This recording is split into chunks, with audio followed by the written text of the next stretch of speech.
ആതിരാക്കാറ്റിന്റെ ചുണ്ടിൽ മൃദുസ്മിതം ശാലീനഭാവം രചിച്ചു.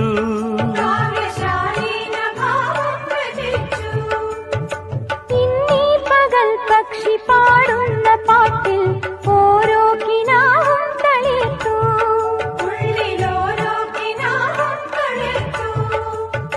സോപാനദീപം തെളിയുന്ന ദിക്കിൽ സൗഭാഗ്യതാരോദയം, സൗഭാഗ്യതാരോദയം. സൂര്യാംശുവോരോ വയൽ പൂവിലും വൈരം പതിക്കുന്നുവോ. സീമന്ത കുങ്കുമ ശ്രീയണിഞ്ഞു ചമ്പകം പൂക്കുന്നു. മണ്ണിന്റെ പ്രാർത്ഥനാലാവണ്യമായി പെണ്ണിന്റെ ആശംസയായി